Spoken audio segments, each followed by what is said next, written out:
નમસ્કાર મિત્રો, તમારું સ્વાગત છે અમારી વીટી ખેડૂત મિત્રોની ચેનલમાં। તો આજના આ વિડીયોમાં આપણે મગફળીના તાજા બજાર ભાવ વચ્ચે સંપૂર્ણ માહિતી મેળવશું અને બજાર ભાવ પણ જાણીશું। તો વિડીયોમાં બન્યા રહેજો ને, પણ એ પહેલાં ખાસ કરીને ચેનલમાં નવા હોય તો ચેનલને સબસ્ક્રાઈબ પણ કરી નાખજો, જેથી તમને દરરોજના તાજા બજાર ભાવના વિડીયો મળતા રહે। તો મિત્રો, સૌપ્રથમ તો હાલ વરસાદથી જે ખેડૂતોએ રાત દિવસ મહેનત કરેલી મગફળી બગાડવાના સંજોગો ઊભા થયા છે। જ્યારે ખેડૂતોની મહેનત પાણી થાય ત્યારે ખેડૂતની વેદના એક બીજો ખેડૂત જ સમજી શકે છે। તો તમારા વિસ્તારમાં મગફળીમાં બગાડ થયો છે કે નહીં તે અમને કમેન્ટ કરી જણાવજો।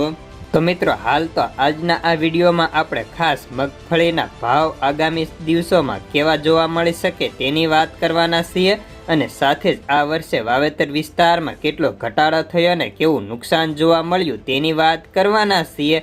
તો સૌપ્રથમ તો વાવેતરની વાત કરી લઈએ। તો મિત્રો, આ વર્ષે ચાલુ સિઝનમાં મગફળીના વાવેતરની અંદર 8.5% વિસ્તારમાં ઘટાડો થયો હતો, જ્યારે 2023ની અંદર 47.14 લાખ હેક્ટરની અંદર વાવેતર થયું હતું। તે ચાલુ વર્ષે 2024માં ઘટીને 43.82 લાખ હેક્ટરની અંદર મગફળીનું વાવેતર જોવા મળ્યું છે।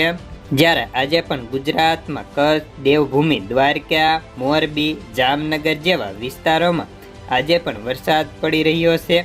તો ક્યાંક ક્યાંક હળવા ભારે વરસાદી ઝાપટા જોવા મળે છે અને મગફળી સહિત અન્ય ઘણા બધા પાકોમાં નુકસાન થયું છે, ને આપણે ત્યાં કયા પાકમાં નુકસાન થયું છે તે અમને કમેન્ટ કરી જણાવજો।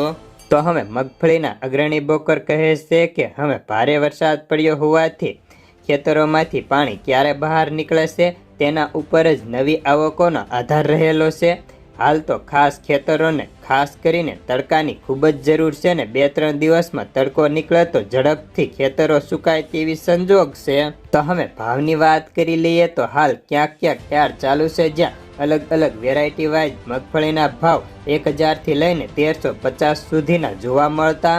હવે માર્કેટ યાર્ડો હજુ પણ સોમવાર કે મંગળવાર સુધીમાં રેગ્યુલર થાય તેવી શક્યતાઓ છે, કારણ કે સોમવારે શ્રાવણનો છેલ્લો સોમવાર છે અને ઉપરાંત અમાસ હોવાના કારણે સોમવારે પણ ઘણા બધા યાર્ડ બંધ જોવા મળી શકે તેમ છે।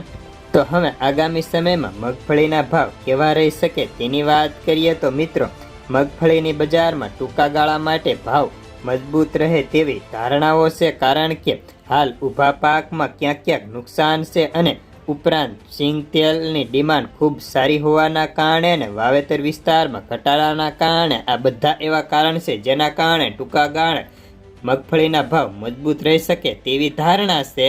તો બસ આજના મગફળીના બજાર ભાવમાં આટલું જ।